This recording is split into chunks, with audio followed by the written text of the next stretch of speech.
Here I have a research paper body paragraph. What I have is my original body paragraph that I wrote on these lines myself without research. I've gone and looked up research quotations I thought might be helpful. I've figured out where those research quotations go in my pre-existing essay.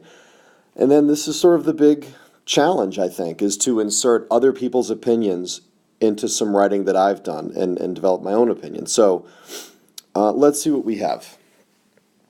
So right away, we have the topic sentence. As the poem moves to the next quatrain, the speaker qualifies his previous statement regarding his beloved's perception of him. And then I have the quote sentence. He begins in confusion, asserting, and here's the quote, thus vainly thinking that she thinks me young, although she knows my days are past the best. And here's my quotation, here's my inference that I've already developed.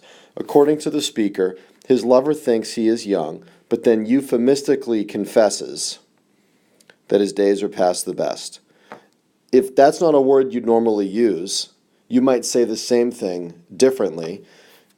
You might say that past the best is a sort of diplomatic or nice way of saying the guy's old. Either way, you'd come up with that.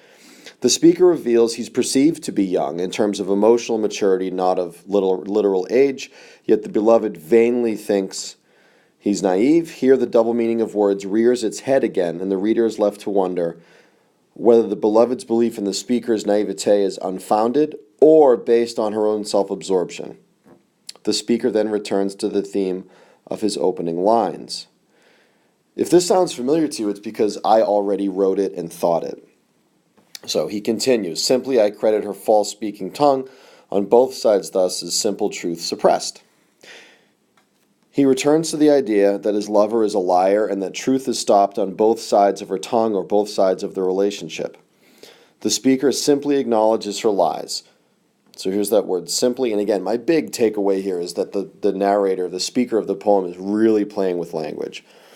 Simply acknowledges her lies, either reflecting a clear bluntness of recognition or maybe even believing her own insults about him, acknowledges his naive simplicity. So all of this is pre-existing work.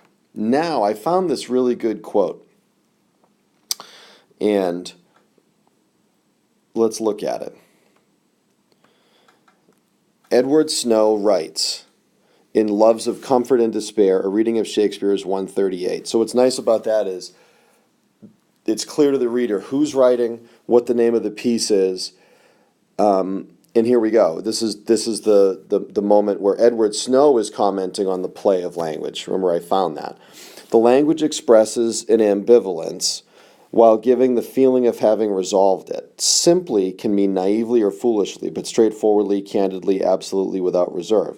Similarly, the simple truth can be suppressed in favor of either a multiple lives or more complex truth.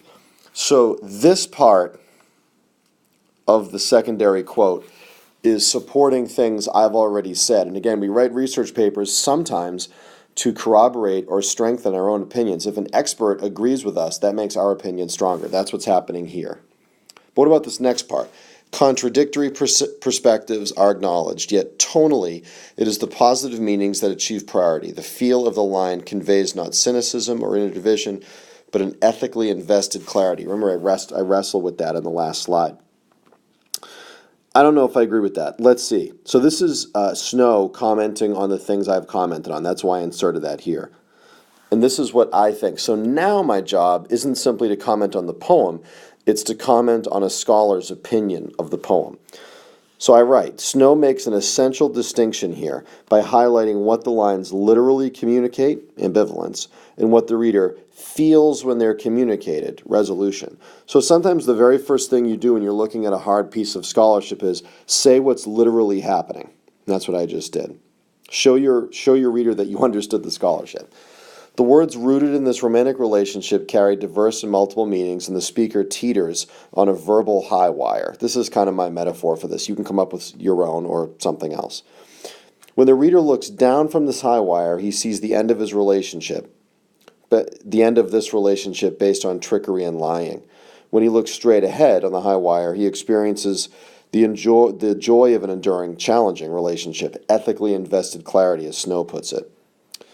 To conclude this metaphor, the speaker seems to look ahead more than look down. In other words, I think the speaker thinks about the lying and the trickery in the relationship more than joy. That's the sense I get. So I'm beginning to disagree with the scholar, and I think that's really important to be comfortable doing. So here's the end of this body paragraph.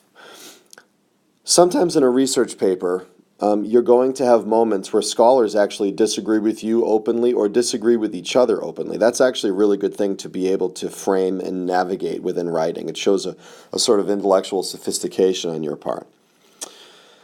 I also would caution you against relying solely on one article or one scholar exclusively. So here I wanted to insert something Helen Wendler says about this same set of moments in the poem. What you're going to notice most of the time isn't that scholars openly disagree with each other or call each other out. They just notice different things. When you're reading great texts, you're going to notice there's an infinite number of things to talk about, and scholars talk about a lot of them diversely. So here we go. When reading these same lines, Helen Wendler states, again, clearly saying who's talking. The one thing they, the poem's two characters, both don't do in the actual present is say. The simple verb of the suppressed questions, the verb that almost burns a hole in the sonnet. I love that. In the two lacerating implied statements of the silent simple truth. She is unjust, I am old. So here's Helen Wendler is a really great reader. When she wrote her book on the sonnets, she said the first thing she did was learn all the sonnets by heart. So I kind of like people to do that much work. This is a very high level of reading. She's actually commenting on what's absent. That's always a good thing to do. If you've really paid attention to a text closely, you notice the patterns within it. And then you notice when things are missing. It's sort of like if you imagine a drum beat that's consistent and then suddenly there's a pause. You'll notice that in a song. Same with a poem. Let's see what she says about this lack of blunt saying. Wendler's inference here reminds us of the great Shakespearean tragedies that are full of unspoken words, failed interactions, and soliloquies that needed to be dialogues. This is my idea. Now you might think, well, I'm not going to come up with connecting a sonnet to Shakespeare plays. Where did I get this idea? It wasn't totally on my own. If you remember, in Snow's article, he references Othello and Hamlet. And I'm reminded of that here. I'm reminded that, Shakespeare wrote a large body of work. The sonnets are some of that body of work. Wendler just said that something that this speaker and this woman don't do is actually say anything out loud literally.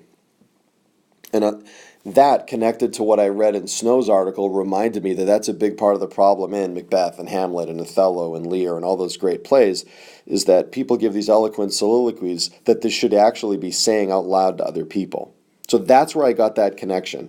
So even in moments of scholarship that you're not going to use as quotations, sometimes can influence you when you're writing your paper. Let's keep going.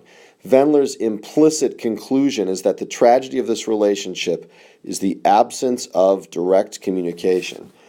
And this is my own cute little line about that. A Hamlet writ small. What exact truth is suppressed here remains a mystery, although one presumes it's the ironic truth of the woman's deceitfulness. There seems to be no hope for them. Snow senses the poem's ultimate positive message, but Wendler's case is more compelling, that every moment of implied truth carries with it the lies that are explicit yet unnamed, the lies that burn a hole through the poem and the relationship at its heart. This is the key moment. This is when you know you're doing really solid research. This is when you can look at a set of scholarly quotations and synthesize them like this and make comments. I make a blunt statement that I think Wendler is more on target with her interpretation than Snow is, and I say why. You might disagree. You can say why you disagree if you're writing a paper on the same poem.